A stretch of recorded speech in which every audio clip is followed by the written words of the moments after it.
Hello writers, we are still in the very first week of October, and that means that we have the majority of the month of October to get ourselves ready, hence the name Preptober, to prepare ourselves for November and what is called National Novel Writing Month, or NaNoWriMo. Last week I was over in Nottinghamshire for a few days, and the key focus for that was the opportunity to attend the monthly social of the Nottingham Writers Studio in Hockley. It was a great event. There were about 20 of us. Several people read extracts from their work, and that was insightful and really enjoyable. And they were very bravely open to critique and comment, but the feedback they got was excellent, and we all enjoyed listening to the authors read the work they had written. And it made me reflect on the idea that having access to a critique group is hugely useful. I've signed up to join one starting in later October, and I'm going to put my first draft of a fiction story in front of that group. And I am nervous, I am slightly worried about what people will think about my take on a certain theme or genre and how that will be received. But in for a penny, in for a pound, and I'm looking forward to that opportunity. For the next 10 days, before I put myself into an active Preptober mode, what I'm going to be doing is looking at how I can do a final edit and enhance the manuscript that I have, which is called Meaningful Work. It's a book that's for creative and artistic people looking at aspects of bringing their idea together, turning their passion or their hobby into a marketable skill, how to package and bring that skill to a potential audience group, and to find new customers and new clients for that skill or that service or those beautiful things which you and I create, not necessarily writing, but it could be pottery, ceramics, software, things which people want to buy and bring into their homes. And the idea is that with meaningful work, finding the work you were born to do, finding the work you love, you can actually create a lucrative hobby, or take the next step, which is to take it from being a hobby that you absolutely adore and you love to practice, to turning it into something where you can put prices on the product that you produce and take that money to the bank. This week I've got to write the cover blurb, the jacket words that will promote the book and go on online platforms for the sale of that book, and then I've got to sign off the artwork and send that back to my designer to say, yes, I'm ready to go. Then I have one final thing to do, which is my absolutely last self-edit. Goodness knows how many versions there have been of this manuscript during the course of the year. But one of the books that I am looking at from this pile that I've picked up is this one.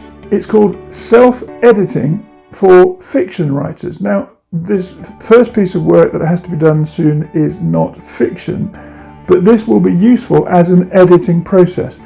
Prior to using this one, which is Self-Editing for Fiction Writers by Renni, Browne and Dave King, How to Edit Yourself into Print, I'm going back to this book, which has been incredibly useful to me over the years because I've written several non-fiction books and enjoyed the process of being a non-fiction author.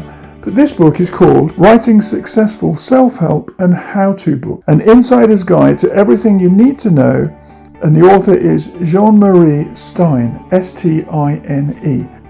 This week I'll be going through the Jean-Marie Stine book again, just to check that the chapters that I've written and the titles I've given to those chapters in this new book, Meaningful Work, are relevant, and also that I've got them in the right order, and that the messages within the chapters, the 3 or 4 learning points within each chapter, are appropriate to that chapter, and that I don't need to swap them around or move them around to different sections of the book.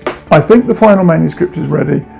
With the help of the Jean-Marie Stine book, I can finish it and close that down so that I can personally be ready in Preptober to focus on a new piece of work, which is a fiction work.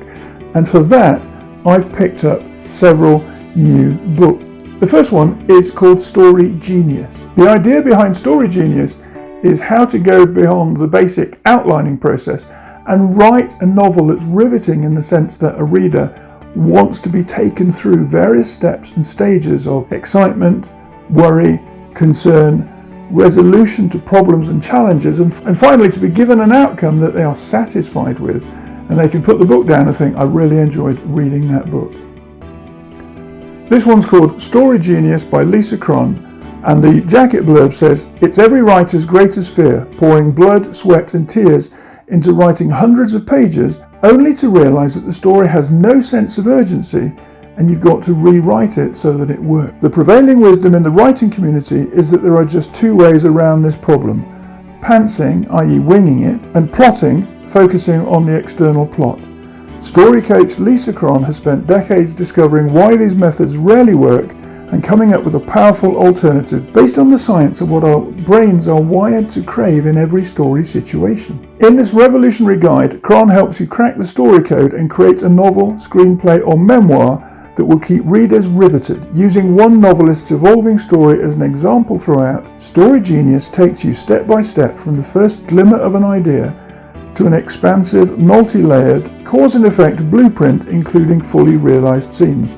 By plumbing the nitty-gritty details of your raw idea to organically generate your story's internal logic, meaning and urgency, you'll end up with a first draft that has the authority, richness and command of a 6th or a 7th.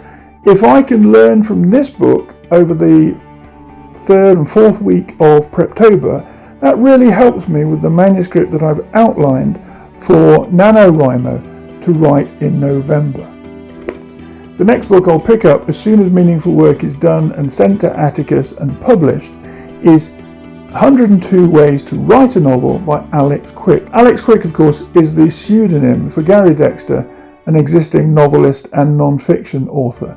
Just looking at the contents sections of this book, 102 Ways to Write a Novel, there are sections on before you start, practical considerations, the research phase, building character, building plot, types of prose writing, point of view, language, other things to consider, revising your work, and another idea that isn't alluded to at the start.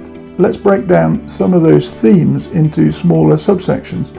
So for example, the research phase. Answer the question, what is your novel about? Discover your subject, find a theme, visit a library, accumulate specific detail, defeat writer's block, map out your idea, and ways to get started. A really useful section for me later this month in terms of building plot for the story that I've got fleshed out or that I have my ideas about is the section called Building Plot.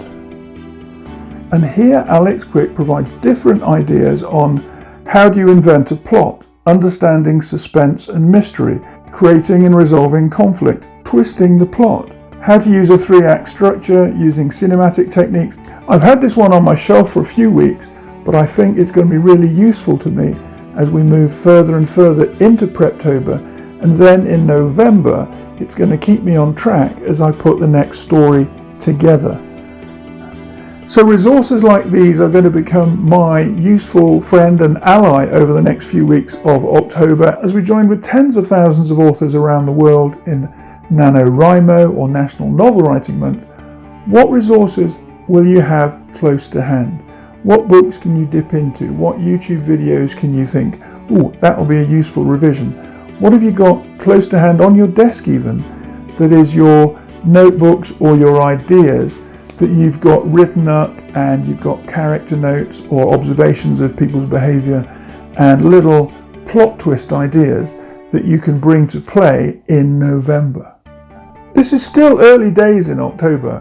We've got the whole month ahead of us, so use every day to prepare yourself for November. And if, like me, you're writing on a current project, work on that daily and consistently until you can package it and put it to one side so that you can start November with a new project and a fresh set of ideas, untainted by the ideas and the distraction of what you've been working on in your previous work in progress. Start fresh, move through October successfully, ready for November. And of course, wherever you are in the world, happy writing.